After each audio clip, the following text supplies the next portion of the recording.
All right. Well, happy Wednesday evening, August 21st, 2024. I'm Dr. Jesse Roberts. This is Wit, who's apparently wants to be in my video. And so I guess if you're on this earth, but more so if you live in the United States of America, you're very much aware that the Democratic National Convention is going on, and it is the center of the universe. And really what it should be is just TDS sufferers unite. Because that's basically all this has been. The Democrats have no platform to go on. They literally don't even have a platform with Kamala Harris's name in it. They only have the one from Biden, of course. And it's quite fascinating to watch an entire convention of people show up under the pretense of one thing, and that is that the most important thing on the face of this earth, the most important issue for the Democratic Party is to beat Trump. Nothing else. Nothing else matters. They just give you a bunch of shallow economic proposals and things that are not going to work, things they know are not going to work, and they're just gonna, they'll fix it later. They'll fix the platform later. I mean, they didn't want to open up a can of worms, as it was said here by someone on CNN. David Chalian, President Biden dropped out of the race a month and a day ago. You wouldn't know that if you read the Democratic platform, because it repeatedly refers to President Biden's second term. There are roughly 19 or 20 mentions of President Biden's second term. They've had a month and a day to update it. Why haven't they? Yeah, there won't be one of those, Biden's second term. We know that. And, listen, the platform was largely the draft of it put in place and voted on earlier this summer. And I think in talking to some folks, the idea of reopening the platform to try to fit in not yet fully developed Kamala Harris policies while they were quickly changing, they thought they would be opening a can of worms, right? And that there would be all of a sudden some fights about what goes in the platform, and they wanted to avoid that at all costs. So they're willing to take the hit on the fact that the platform is sort of a relic of the Biden era because it's a non-binding just like Kamala thing. Harris. Vote officially today as part of the party business to put it into effect, but as you know, it has no binding capacity to it. Right, and we should note that this also allows Vice President Harris to stay vague, stay, unspecific. That's from the Biden platform. That's not ours. Yep. Jake Tapper is correct. Because that's exactly what the point of this is. To stay vague. It's just fascinating when they say the quiet part out loud. They do that a lot, don't they? I read an article from Politico yesterday or 2 days ago when the last time I was on. I guess I didn't do a video yesterday. Politico is praising the Harris campaign for its maneuvers of, basically ousting Joe Biden in one quick foul sweep, and following that up with some vague. Oh, my camera just blanked out. Let me redo this real quick. Oops. So anyways, I'll keep talking. I don't know why this is an issue. There we go. So they had it's a guarantee at some point in the show that's going to happen. So if it does, stick around. I'm not going anywhere. I will fix the issue every time. All I have to do is do a quick deactivate, reactivate. It happens every time, at least once. It's not a very good camera, unfortunately, for my USB. But so one foul sweep, Biden's ousted, and they're praising them because they're a one singular focus as a party. And back here. Sorry, there's something blowing around back there. There's one singular focus in this party, and that is to defeat Donald Trump. That's all they're all committed. They're all on track to do that. And why would you want to, gum up the campaign with pesky things like fighting over what goes into a campaign proposal? Well, wouldn't you think that the party platform should be planned by the person running to, be the president of the United States? They don't want fighting, though, about what goes in there. Fighting between whom? Because last I heard, she's the candidate, he's not. So overall, this convention has made me wonder one thing. What is the point of this? What is the point of having this convention? And better yet, what is the point of them really seeking to take over the White House yet again? I know people will say they want a communist takeover, or they want to instill socialism, or they want to destroy this country and install the new world order, whatever, you know, the globalist agenda. My take on it is the party staying in power is all that matters to these people. And the unfortunate thing is they're not very good at being in power. And while they try their best, and they will try to, you know, they will try to mobilize every asset they possibly can to ensure that they stay in power. Once they have it, they suck at it, and they realize they suck at it. But they know that it's a lot better when they have power than when the boogeyman that they invented, Donald Trump, has power. Better yet, when the people have power, because they got to keep this ball rolling. They got to keep the military-industrial complex happy. They got to keep the corporates, the corporate oligarchies, oligopoly happy. They have to keep their donors happy. They have to keep, you know, the peons and the brainless parameciums that vote for them happy.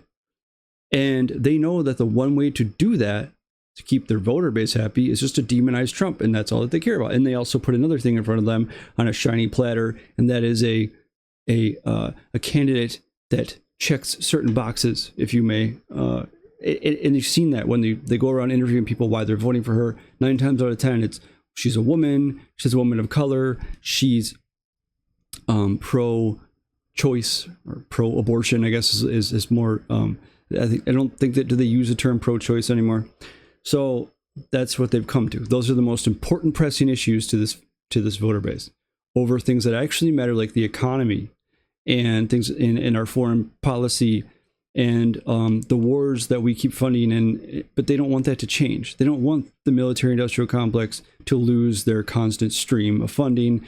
We like that, right? We like that post-World War II thing. That's just what made us such a great country, when we were able to flex our muscles and show off our pretty bomb collection for all the world to see, and we could rub it in the Soviet Union's face. That's what made us great. But there's nothing here. They have nothing. They have, of course, I know she's come out and had some stupid economic proposals, like maybe let's just not even say, not necessarily they call it price fixing, but let's say like price controls. Let's say that's one of them, and they want to up the corporate tax rate to 28%, and they want to have a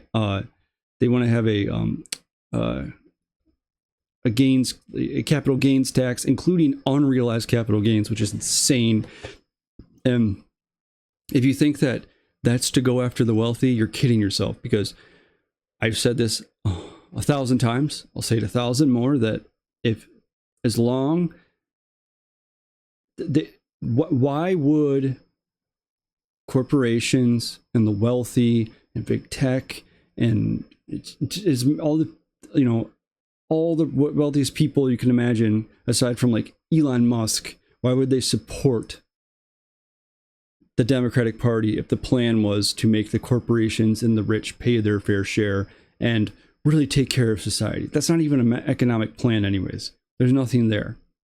Paying more taxes, taking more taxes from the wealthy is not a solution to anything. So let's just recap this wonderful convention. So of course, night or the day of the convention. So Monday, stupid camera. Sorry again. Let me continue doing this. So night one of the convention, you have the oh, great. My goodness. Gonna have that issue all night. So night one of the convention, they have the rioters outside or potential rioters. So what do? Well, they decide to set up walls around the venue, so that way they don't have to risk people infiltrating the convention. That's a good way to start this convention off. You got basically mobilized a small army to protect the convention in Chicago, which has been the Wild West the past few years. And then you open up the convention with a banger by having the current president of the United States speak at the convention on night one.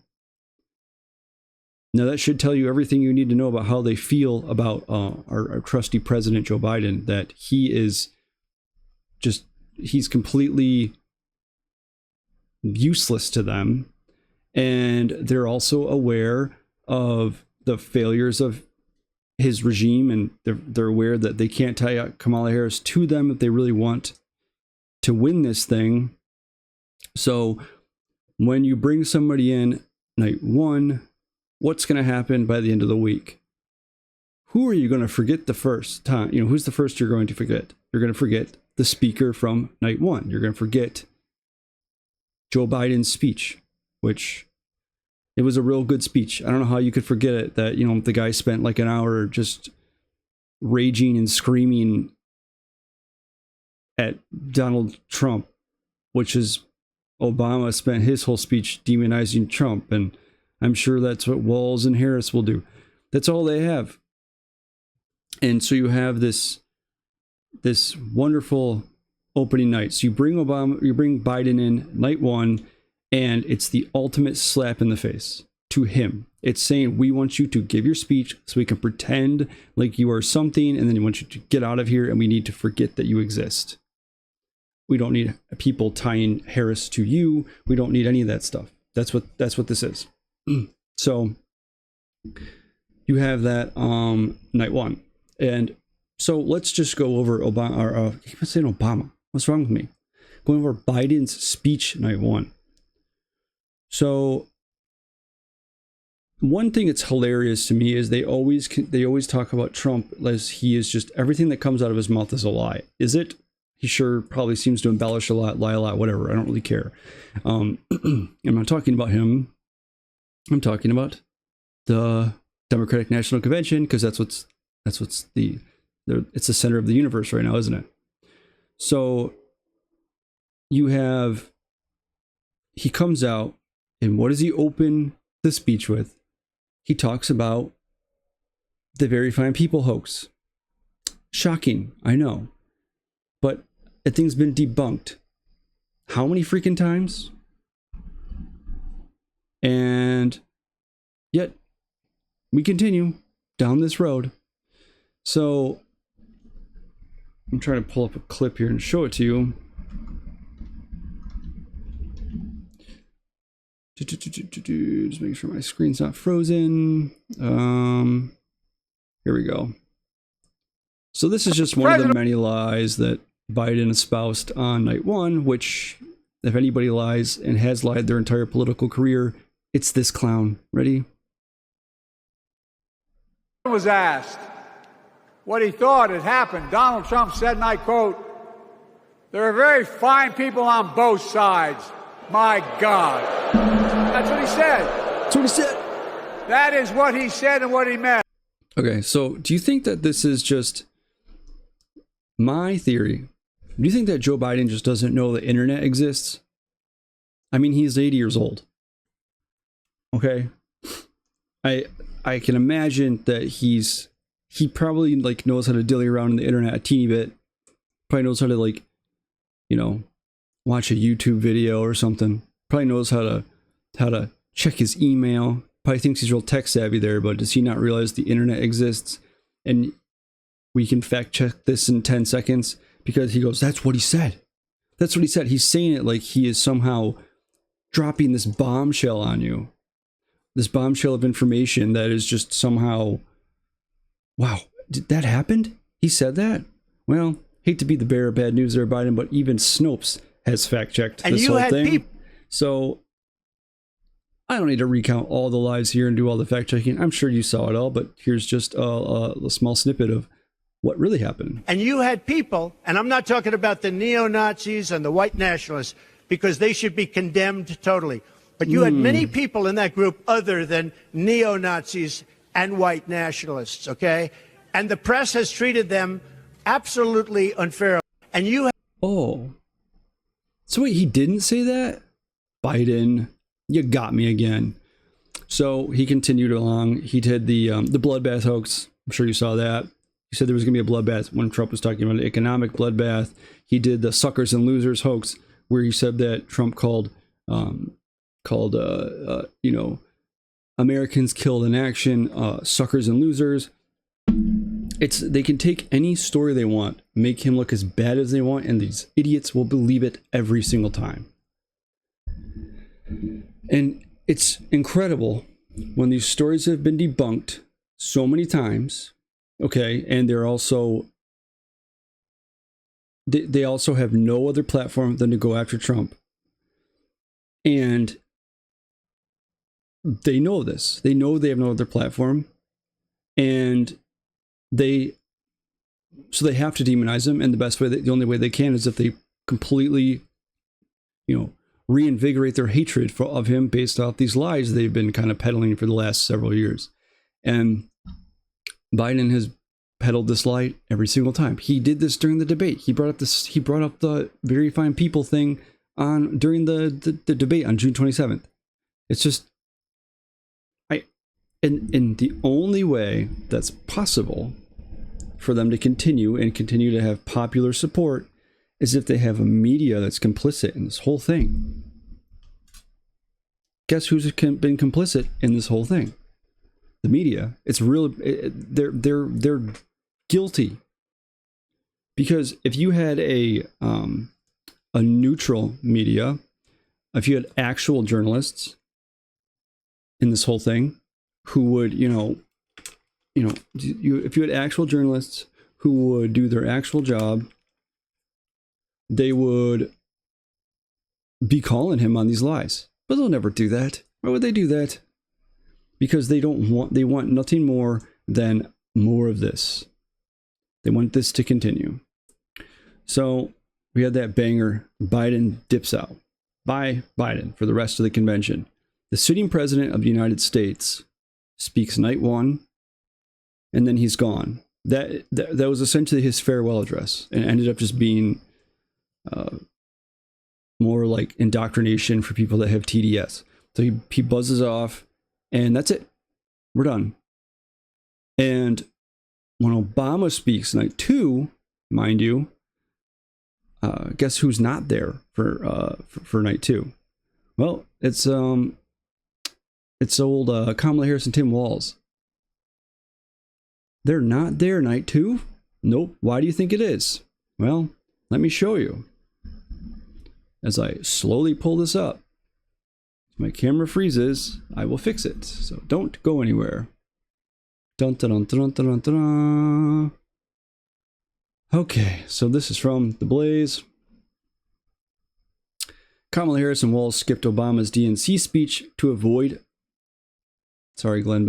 Biden's anger over backstabbing. The report said they wanted to avoid optics that would further inflame Biden. President Joe Biden said he had no ill will towards them who helped oust him from his re-election campaign, but there may be real anger behind the scenes, according to a report. We're in tricky territory. A source familiar with the situation between the Harris and Walz campaign and Biden told Fox News that VP Harris and Tim Walz skipped former President Barack Obama's speech at the DNC to ease Biden's anger. They're still not on the White House good side. It would not be helpful to the relationships, the source said. We are in tricky territory, said the source. This is coming from an anonymous source, but either way, instead of attending Obama's speech, Harris and Walz were 100 miles away at a rally in Milwaukee. Their absence helped diffuse Biden's anger by avoiding the optics of the presidential candidate standing on a stage next to the man who led the crusade against Biden. Both Walz and Harris have had a long history with Obama. The VP had been nicknamed by many as the female Obama. Obama used his speech to laud Harris an attack from President Trump. At one point, he appeared to make a joke referencing Trump's manhood to uproarious applause from the Democrats in attendance in Chicago, Illinois. While the Democratic Convention is designed to present a united front by the party, behind the scenes, voices are wondering whether the unity will hold if poll numbers dip for Harris or if she stumbles in any way.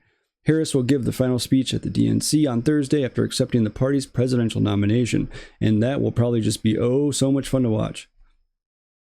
But you have it. The drama unfolds.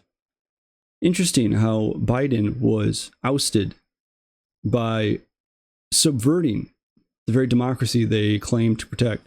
And he's pissed at Obama over it. I thought they were best buddies. You know, there's probably nothing more fake on earth than that storyline. I assure you that all the camaraderie that you see up on stage, behind the scenes, these people probably hate each other's guts, okay? When you're dealing with politicians, you're dealing with egocentric, self-centered, ambitious people that strive for power. They don't want to share that power with anybody, okay?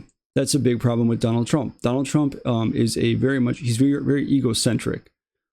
And his constant need to embellish his own accomplishments and his own capabilities, and you know, just he's a showman, of course. He's an entertainer and a showman, and he's a great self-promoter, but to promote himself, that's his whole thing. And that rubs people the wrong way. But you also have to realize that every single one of these people, are the same way. The reason why they are, you know, less inflammatory is because they're politicians. They know how to play this game. Trump's not a politician. He's not from that background, so he's not used to playing the political game where he knows how to present himself in a different way. These people, they know how to present themselves as if they're articulate and smart and upstanding citizens, when behind the scenes they're evil, inept, and hate each other's guts, and that camaraderie hardly exists. I don't believe that they're friends. I don't believe Biden and Obama are friends. I don't believe Kamala Harris and Biden are friends. I don't believe that Obama and Kamala Harris are friends. I don't believe any of it. I don't buy any of it. Because this is the presidency is so important that these people screw over whoever they need to get to the top, like they did to Joe Biden. And Joe Biden, who has been in political office for 50 years, mind you, okay? This is a guy who came in like at the tail end of the Vietnam freaking war. He's been in political office. He's been a senator. He's been a vice president. He's been president. And you guys just did away with him. Like, see ya. You're out of here, dude. You're going to talk night one. And then when we want you on a plane, we want you out of here because we don't want to see you anymore. We want nothing to do with you. They're willing to do that to somebody that served their party so diligently for so long because they don't care about anything but their power, their party retaining the position of power. It's really fascinating. It really is. So night one ended with just so much, just a great time. You know, it was just a great time. So now if you saw the lineup of people speaking at the DNC, it was like the who's who of the We Destroyed America Hall of Fame. It was, you know, you had Biden, you had Barack Obama, Michelle Obama, you had Bill Clinton, Hillary Clinton, Bernie Sanders. I mean, just the top people, okay? The people that if you wanted to put up on a Mount Rushmore for people that are really good at destroying the United States of America, their faces would go up there. And so I thought, you know, it'd be fun. So the Vigilant Fox on X puts up videos. That's basically like one of their main, so it's for Vigilant News, but it's this Twitter handle where this Twitter account where he does lots of like, clips. He cuts up clips, or they cut up clips, I guess. And they watch podcasts and shows and they chop it up and they put it up here. So this is a breakdown of DNC. This is the top 10 moments from the DNC day 2, which I thought may be kind of fun to scroll on through. So let me show you our boy Bernie here. So just real quick background. Just a week ago, podcast made the rounds that he was talking to Theo Vaughn, and Bernie Sanders just openly admitted that, oh yeah, they ousted me. They there was a coup behind, a coup to ensure that I was no longer, even close to being the Democratic nominee for president in 2016 and in 2020. They just didn't want me. They don't like populism. They hate the American people. They hate regular people. They only like the Democratic Party. They only like their elitist pigs of friends. They don't care about, they don't care about the American people, and they know that the American people wanted a guy that cared about the American people. We couldn't let them have that. So they just said, nope, we're too scared. You're not going to be the guy. And he accepted that. And he's speaking at the DNC. There's nothing more spineless on earth to me than this person who actively talks about how he was backstabbed by his own party. Okay, a guy that was far more popular than any of them, who probably would have beat Trump in 2016 had he been the nominee. But they said, nope, we don't want you because you care about you're a populist. So they ousted him, and he's here. He's up on stage at the DNC. He's there defending his party. It's like they have no shame.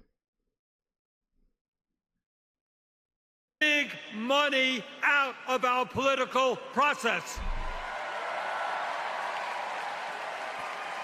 Uh-oh, Bernie, what you doing? In both parties should not be able to buy elections, including primary elections. At the very top of that to-do list is the need to get big. Wow. Well, I guess say that you have no shame. That was a pretty ballsy thing to do, considering that he's basically calling his own party out for, well, the big money donors. They didn't want me, and they don't want they needed to ensure that we win this one. So we're just gonna we'll just kick out the sitting president, the guy that was democratically elected to be the nominee. Screw the process. We need to make sure our donors, our rich donors, stay nice and happy, and ensure that they will be they'll be able to retain their power. It's just like pretty gutsy move. He's not wrong, but the only issue is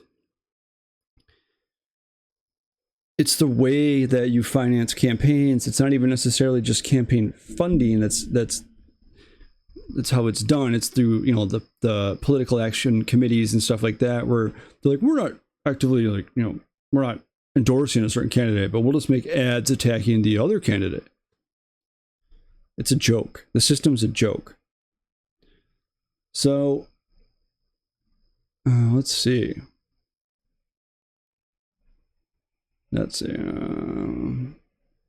Okay, so here we go. So I'm sure you've heard the story. Tim Walz was talking to, he was talking about protecting IVF, and well, this is another big lie when it came to the Biden thing. So Tim Walz was talking about,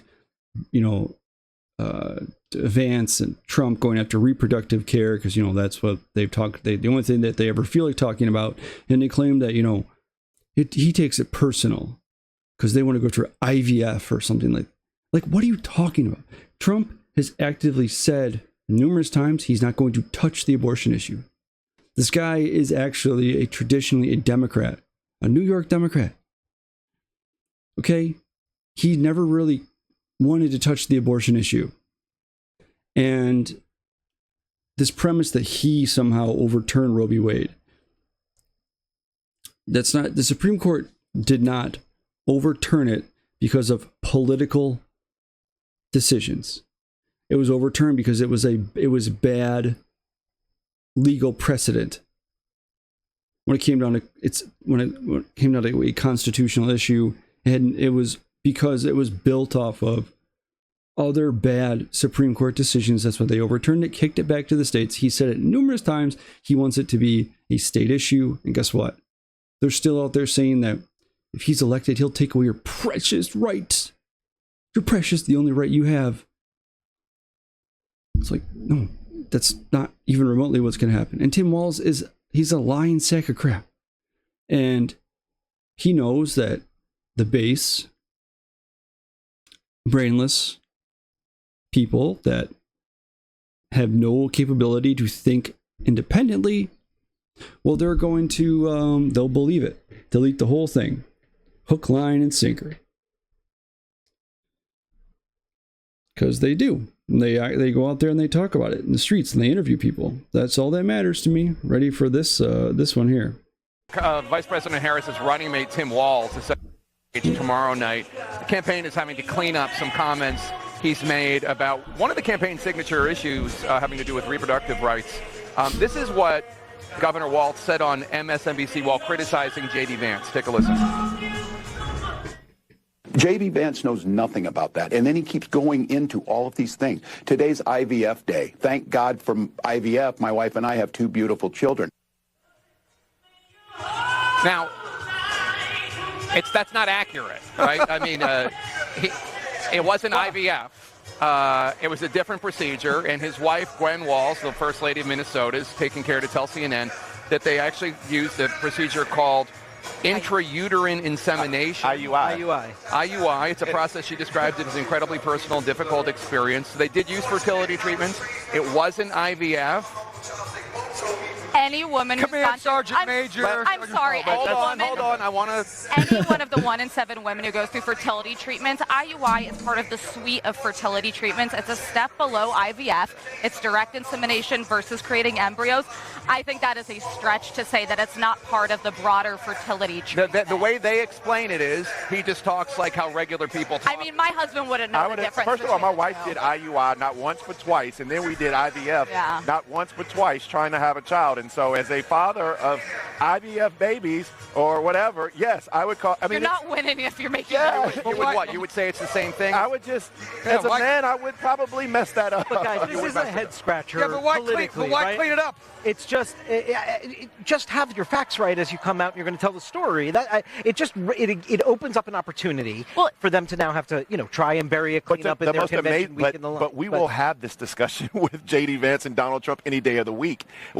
I get it. It was inartful. It was not accurate. It was not accurate. It was not accurate. Well, the distinction is IVF is not, or IUI is not under attack anywhere the way IVF is, but it is part of the suite of options. Most people begin with one and go to the other. Nobody is going to take away your rights to have IVF or IUI or whatever, dude.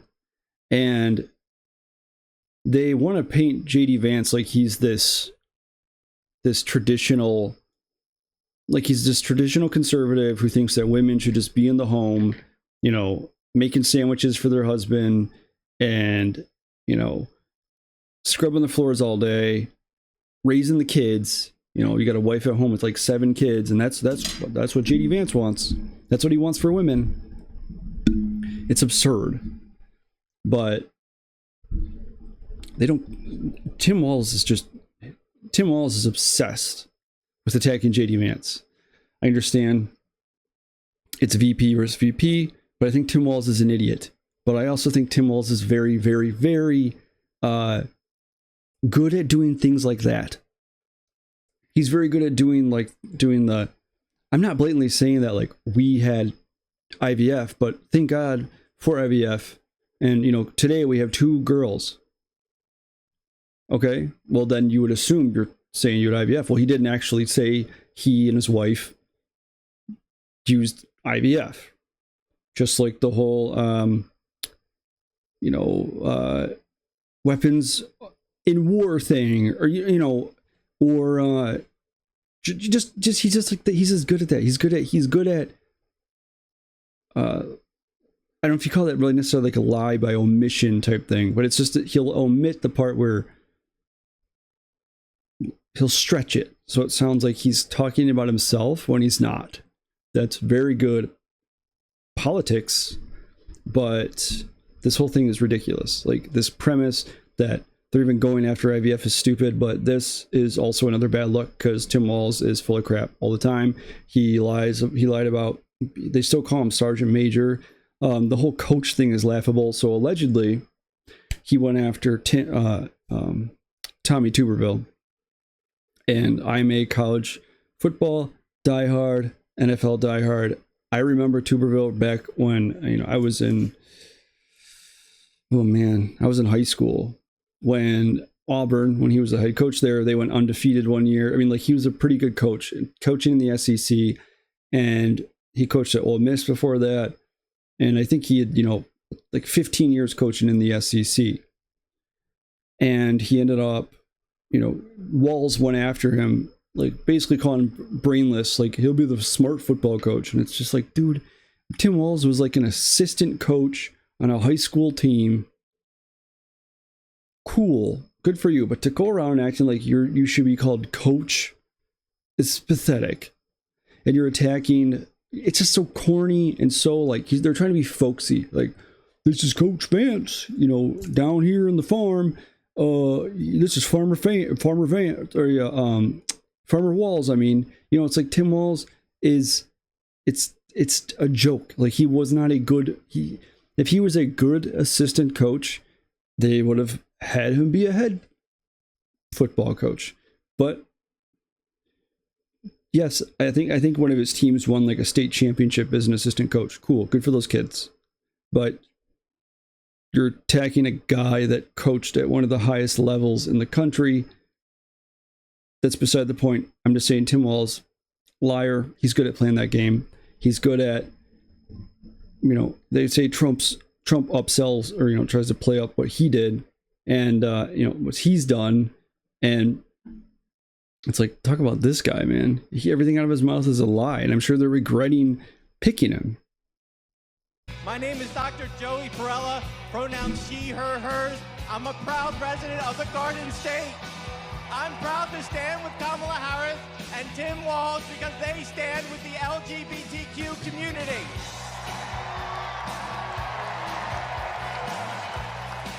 It's time to turn the page on Trump. Thank you. Oh, good one. Are people aware that Trump was one of the first candidates in history, the first presidential candidate to openly support, the first, like, Republican especially, running on supporting gay rights and gay marriage and things like that? Like, nobody wants to take that away. Nobody cares about that. Like, we get it. It's important to you, but it's not. This stuff is so irrelevant to anything right now. I don't care about that. I don't care about Roe v. Wade right now. I don't care about freaking this crap. Like, it is crushing right now to just be in everyday America in this economy. It's been brutal. And this is what matters. This is all that matters. Let's see. See if there's anything fun here. So, here we go. This is number, I skipped one of them because I was like, whatever. This is one of them here.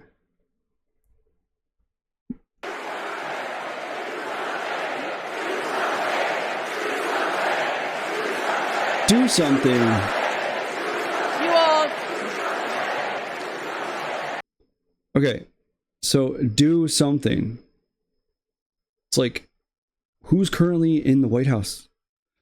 Who's had the majority since the year 2010? Oh, okay, so let's go back to, just let's say the last, what? You got 2 Obama terms. And so 12 years out of the last 16 years, like, I think I heard someone even say this, you've had Democrats in the White House. And do something. The only time in that stretch that I remember having any sort of affluence or things were remotely better is when Obama and Biden were not in the White House. I don't think, I'm a nerd for economics, things like that.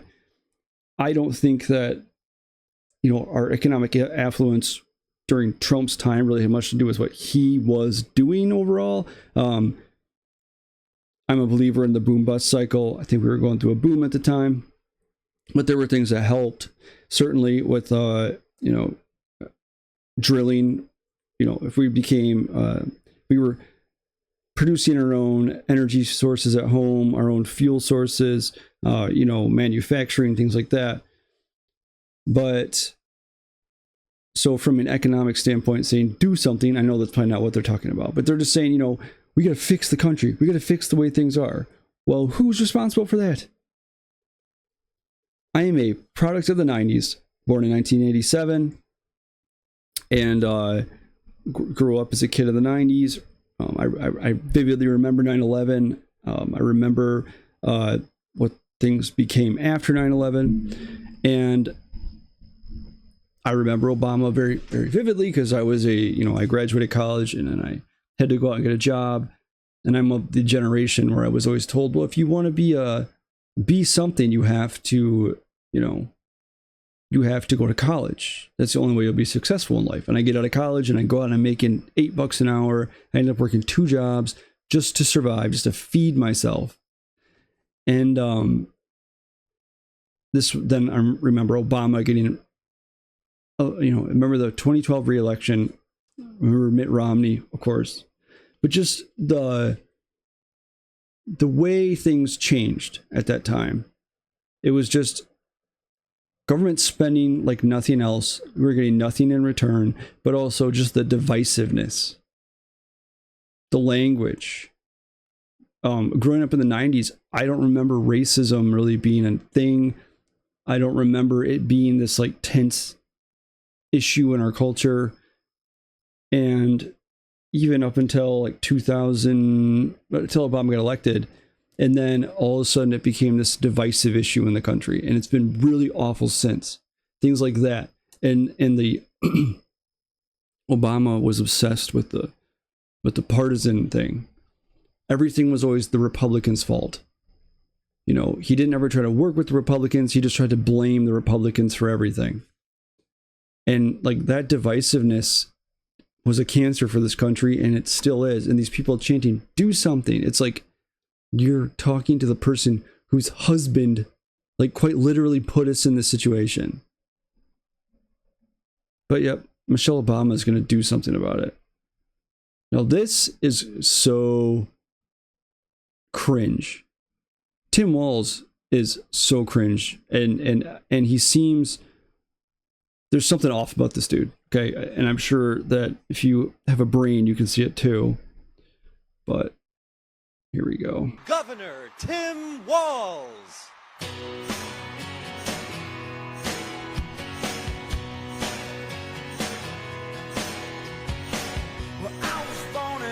That is so cringe, dude.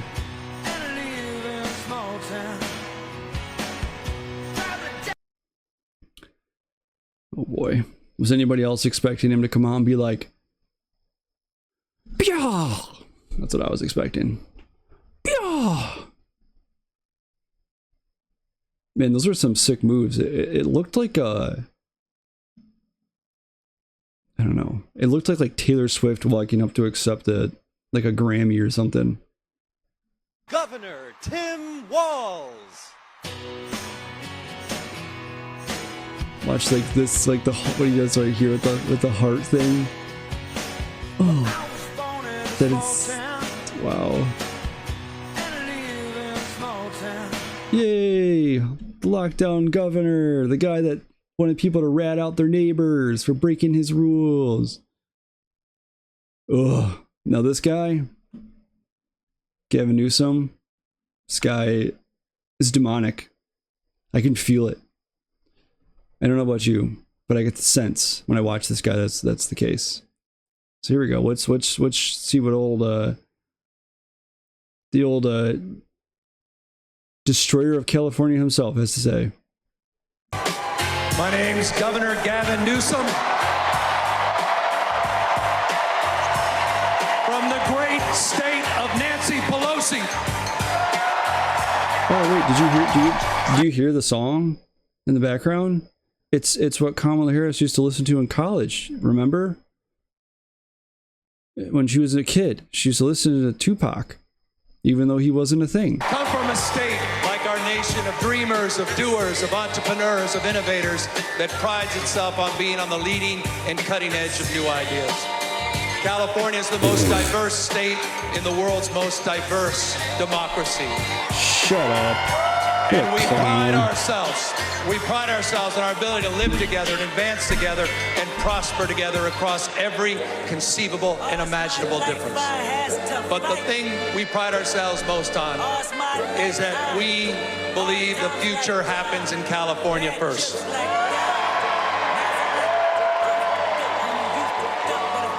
And Democrats, I've had the privilege for over 20 years to see that future taking shape with a star in Alameda courtroom by the name of Kamala Harris.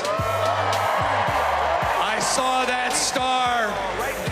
that star fighting for criminal justice, racial justice, economic justice, social justice. I saw that star get even brighter as Attorney General of California, as a United States Senator, and as Vice President of the United States of America. Kamala Harris has always done the right thing. A champion for voting rights, civil rights, LGBTQ rights, the rights for women and girls. So Democrats and independents, it's time for us to do the right thing, and that is to elect Kamala Harris as the next president of the United States of America. California, we proudly cast our 482 votes for the next president, Kamala Harris. Wow. It's what the people of California voted for, right? Yeah, they voted for Kamala Harris. All right, so can we just talk about this? Can we discuss this statement here by this evil dude? I think I'm going to get my hair done like Gavin Newsom. You know, I'm going to get a haircut tomorrow, and I just need to, like, slick it, like, straight back like this. But I need to grow out the sides longer so I can just slick it like straight back. Who has that haircut, dude? Like you look like a legit used car salesman. So, what did he say there? Oh, we're just the greatest state on earth. We're cutting edge. We're the first. We're at the head of everything. We're the head of prosperity. Do you understand what? Like, and what did he say? The most diverse democracy the people of California have been voting for? Like, the actual destruction of that state. And that guy has been the figurehead for one of the worst time periods in California's state history. We're just so prosperous here in California. Oh, you are you? Well, you finally had to, kick out all the homeless people after years of people bitching about it. And, you finally came to terms with it, like, just now, right before election season. Weird. So I don't know if you saw this. So Matt Walsh. Matt Walsh is he did a movie, Am I Racist? He's the guy from the Daily Wire. And he was in the background of Chuck Schumer talking in his disguise from the film. There you go. Whoop. The more they see her, the more they're going to like her. Ready? I saw what she did in the Senate. We served together for 4 years. She cared about families. She could work with all kinds of people. And she was effective in getting things done. One of the things she pushed, which we succeeded in, was $35 insulin for senior citizens. Now we're going to get it for everybody. What's your response when Trump takes credit of that? Trump takes credit for so many things he doesn't do and gets the blame for a lot of things he does do. That is hilarious. People are freaking out that he was there too. Let's see here. Democrats winning any new voters at this convention? Let me just make sure I have my camera set on the right screen. Okay, I do. I'm so paranoid about that. I highly doubt it. I think this is all playing to their own base, not trying to recruit new people, because clearly the Democratic Party, my party, is not interested in talking about what matters. How are you going to keep people safe? How are you going to secure the border? And how are you going to deal with the 8 million undocumented individuals that they let in under Kamala Harris's lead? Democrats winning any new voter. Uh-oh. Uh-oh. That guy is a sensible Democrat. He's no longer allowed to be part of the party. Leave. What if she was just like, leave? Surprised that didn't happen, to be honest with you. So we, of course, had, our boy, the greatest president of our lifetime, Barack Obama, went up and gave his speech, and it was just like all the other speeches. It was just attack Trump, attack Trump, attack Trump, and I don't know how this is enticing for anybody at this point. It just can't be. I mean, it's not like that person, in that clip just there where they were interviewing that guy, and he's like, my party is no longer the party, we're not trying to win over any voters. We don't care about any actual issues. That's reasonable to say that, because they don't. And I'm just trying to see here if I can find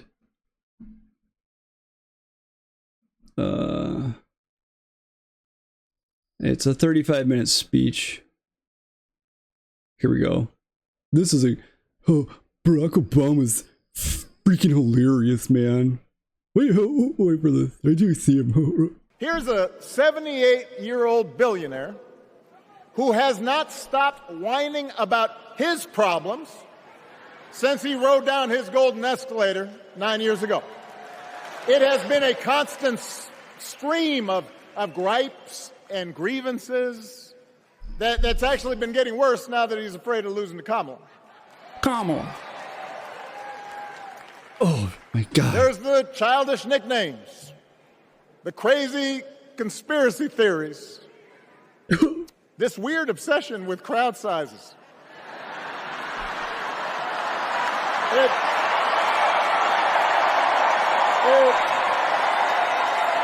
It's kind of weird because I don't know about you all, but the weird obsession with crowd sizes has been an obsession of the left, especially if you're a X user, because I feel like every time I turn the damn thing on, it's just pictures of Kamala Harris's crowd sizes. Me, I personally think they're overplaying their hand here. I think that this is going to burn itself out. I don't get the vibes from this convention that things are really all that organic, or it doesn't seem like it's just... At first, it seemed like the high energy came because it was a relief that Biden was just gone. Biden was no longer the candidate, and we can move on from this old guy. He was a hindrance, and now we can get excited about someone younger. She's not young, younger and new. And then it was positive news, positive news, positive news, positive news. And then finally, it's just to the point where it's absurd. And it's hard to even imagine the truth to most of this stuff. And you're here now, where they're doing the same thing the media is doing at this DNC, and that's just demonizing their political opposition. This whole election is beyond childish. It's childish from both sides. When Elon Musk had his X space with Trump last week, and the leftists, their heads were exploding about it.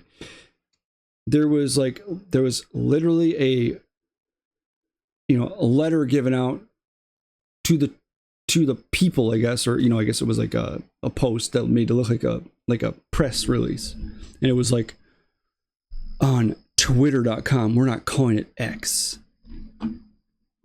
Really? That is so freaking childish. And then I saw this last week. Let's see if I can even find it.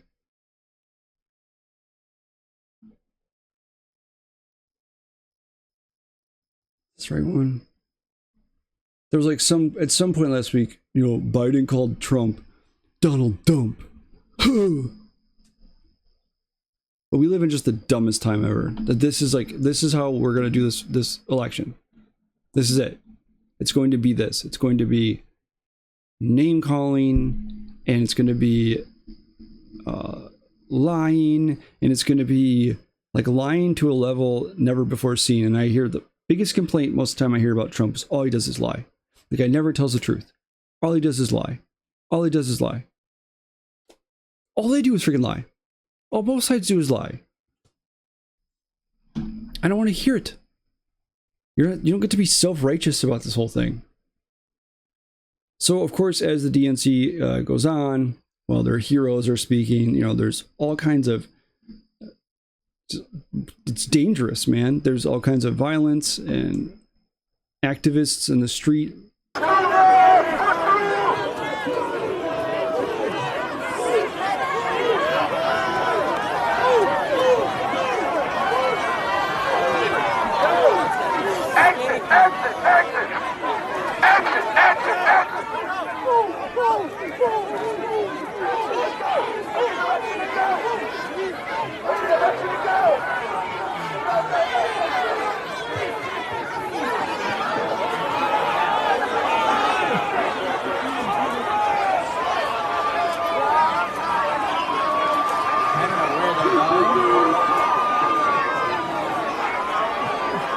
I mean, this is far more chaotic than the RNC was, and not in a good way. Not like, oh, it's fun, we're partying. I did a video the other night. It's very reminiscent of the 1968 DNC in Chicago, mind you, because of the Vietnam War and Lyndon B. Johnson's, you know, decision to not run for re-election. Had the whole thing, it was just sheer turmoil, and this feels a lot like that. There were riots then. There was what they called the Battle of Michigan Avenue. People were rioting and fighting, and they had to bring basically the military and the National Guard in, cops in. It was a bad situation for Chicago back then, just like this is a bad look for Chicago now. And there's not even the slightest push for unity here.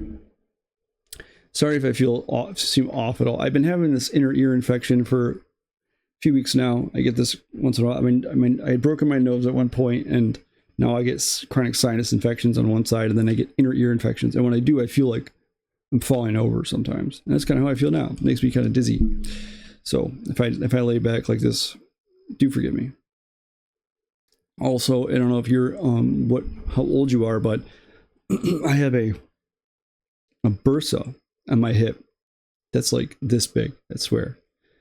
And so from working out, I'm assuming that's what it's from, and it's so painful. So I can barely walk, and then I have this thing going on with my inner ear, and it's like, great, this is such a great week. It's why I didn't do a video yesterday. I was in so much pain in my inner ear, and I just felt like crap. And I'm coming to my tail end of being able to do this tonight with the dizziness and stuff. So sorry if it seems distracting. It's just I'm trying to do this now. Well, we're at this point now where it's, you know, this is not an election about unity. It's not an election about fixing the country. Quite frankly, I think that's the endearing quality about like an RFK. RFK is not out there just bashing other candidates. He seems like he legitimately has stuff he wants to do. Well, I don't think a lot of the things he's going to want to do are particularly worthy of fixing the country or anything like that, but I got to give him props for that part at least. And it's just hard because, you know, Trump even doesn't appear to be overly interested in trying to win over that base. Maybe because he knows there's nothing he can do to fix that. He can still go after the moderates and the undecided voters and the centrists and stuff. But overall, I think it's going to be really tough to try to win over that base. Anyways, especially that base. They're basically deranged. It's this point where it's just their hatred of him runs so deep. It's their very reason for existing. There are news networks and news websites, journalists all throughout the country where their sole reason for existing is to attack Trump. It's crazy. Trump's not going to be the savior. Excuse me. But he's also not going to be, he's not anything near what the left claims he is. And their push to just consistently attack him with nothing else shows you how empty they are and how empty this election is for them.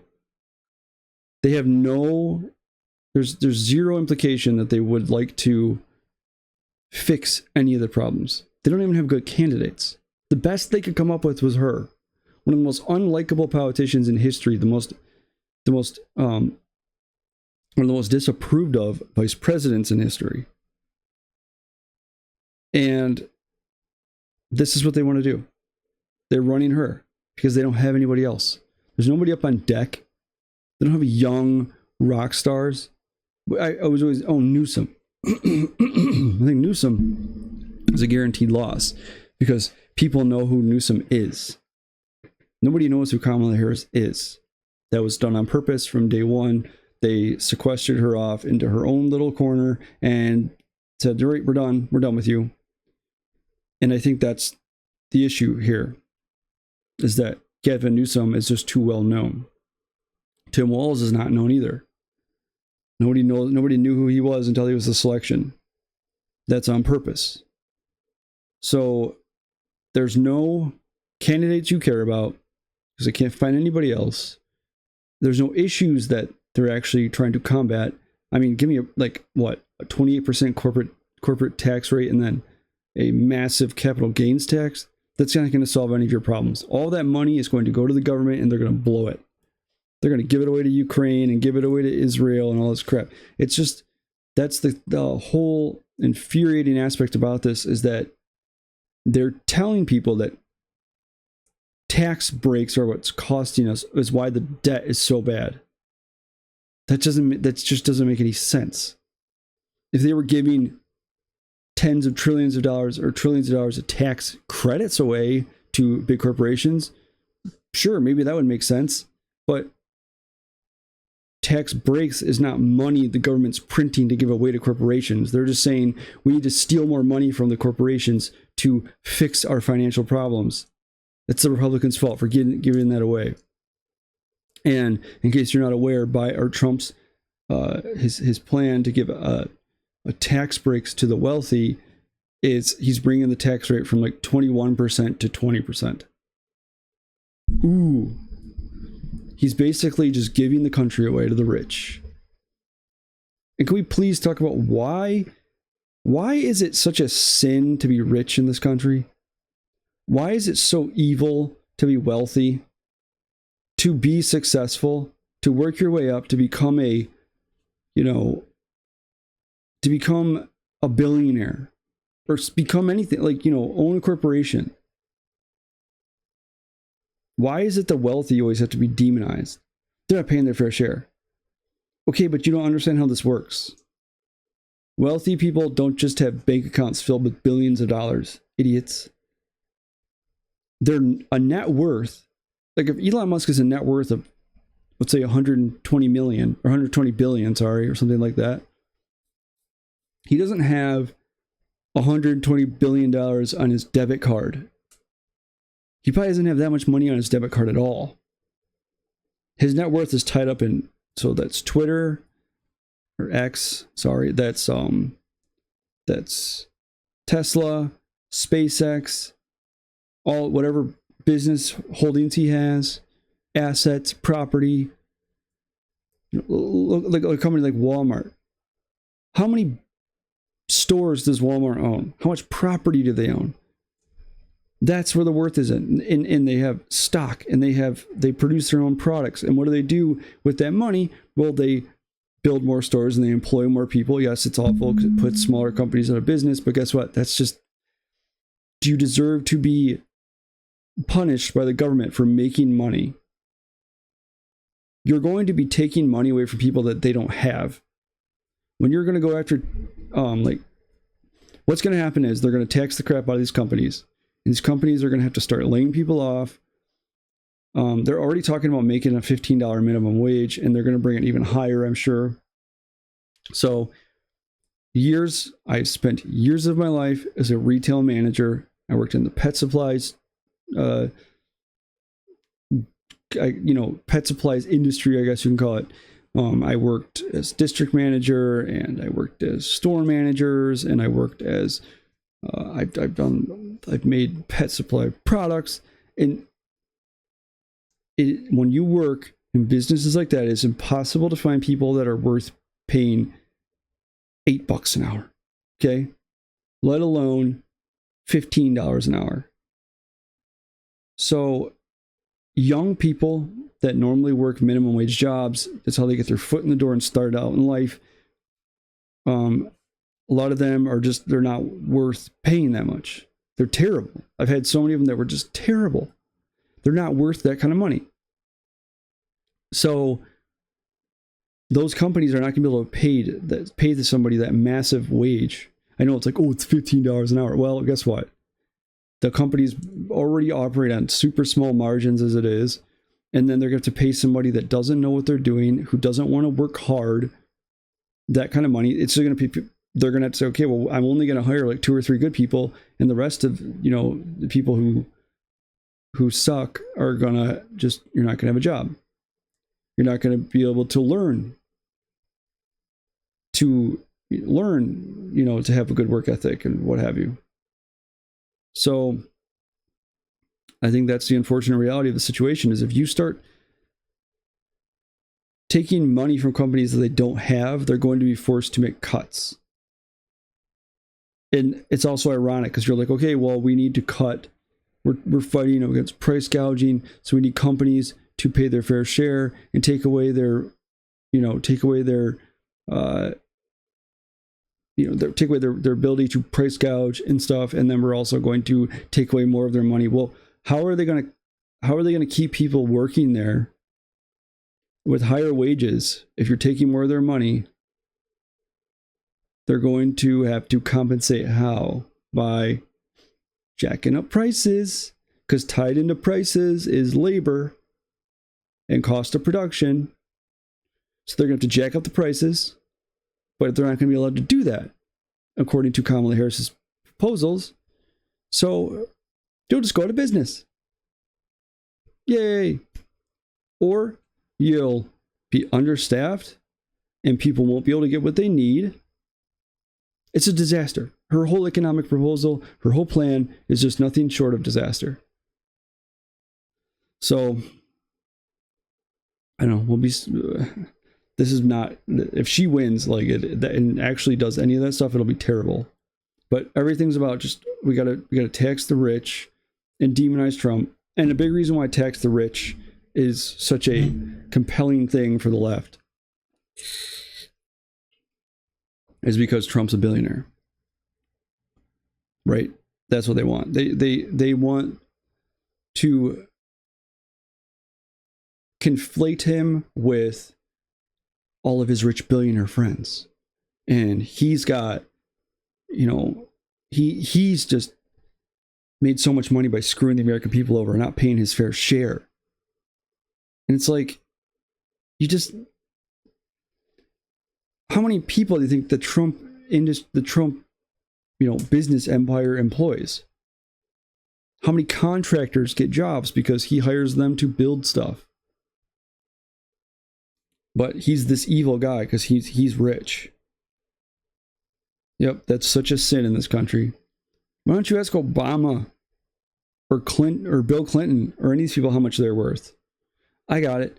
Why don't you ask Bill Clinton to come give a speech at your corporation? How much do you think that costs? Here, let me see. Or Barack Obama, for that matter. Let me see. See how much does Bill Clinton cost for speaking engagements? Let's see. So combined since 2001, this is an article from 2016, mind you, so it's been a while. It said Hillary and Bill Clinton had combined for $153 million in paid speeches.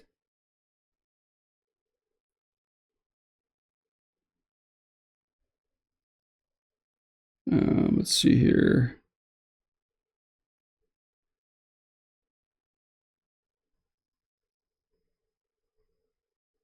You're basically talking millions of dollars. I don't know how that's even possible. This is an article from CNN.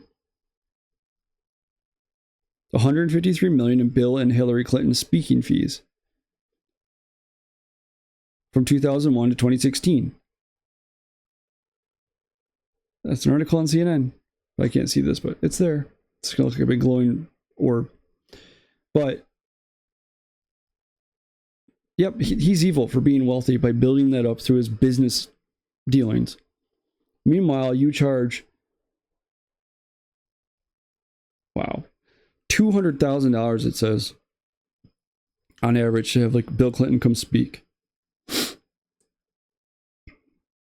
Man, must be nice to be a former president. Obama, up to $400,000 per speech. And you know what the problem is? Rich business owners, they're the problem. Who would pay Obama $400,000 to come speak at your freaking anything? But it's just amazing. They are the elite class. They're so disconnected from reality and disconnected from you and me. And all this is a big conference of is we hate you. And the people in the crowd. It's just, you do not understand what you're asking for. And you already kind of got it. And imagine it could get much worse. So, I don't know, tonight's DNC night 3. We got Tim Walz speaking. I'll be back with y'all tomorrow. Hopefully I'll be feeling better. I'm only on like week 2 of this ear infection. And day 2 of my bursitis, which is just fantastic. It looks like if I were to show you my thigh, which I'm not going to do, but it's just so swollen around like the side of my femur and just, ooh, it hurts. I'm sitting on like a heating pad and everything. It's great time. So I'm going to post this and then be back with y'all tomorrow. I'm hoping if I feel better tomorrow, I'll be back with you. I haven't been doing my normal like 2 videos a day. I have not been feeling great. So until I fully recover, I guess I'll be doing 1 a day. And please like my videos, subscribe, share my channel. I am a historian, writer, podcaster, content creator. I'm Dr. Jesse Roberts. I am working on a series of videos. I got hooked into doing Nixon stuff about his price fixing, and then I'm going to do a series of historical videos about the Nixon presidency, because I would like to start covering, I think personally, a very good way to open the eyes of people in the world is to show them where our government has screwed people over and where they've been lied to and cheated and all the stuff they've done. And I think a good way to do that is through history. And so Nixon is fascinating to me. And there's a lot there, not just all bad, but I want to do some videos on that. And then I'll jump on to a different president and different, probably military history is a good one because we get lied and duped about that all the time. So I thought I would just take this biatch down the historical road, because as a historian, this is what I do all day. I am actually, by trade, I'm a military historian. So I've studied all types of military history. My book that will be coming out in January is about Civil War medicine. but I'm trying to. I'm interested in economic history and or economic history, economic history, political history, and military history is the love of my life. But I would like to start presenting my stuff to you all, and I think that's a good thing to go with. So I'm going to get some of that out to you, hopefully when I'm feeling better, if that day ever comes. And I will see you all hopefully tomorrow after this great Tomb Hall speech. Have a great night. Bye.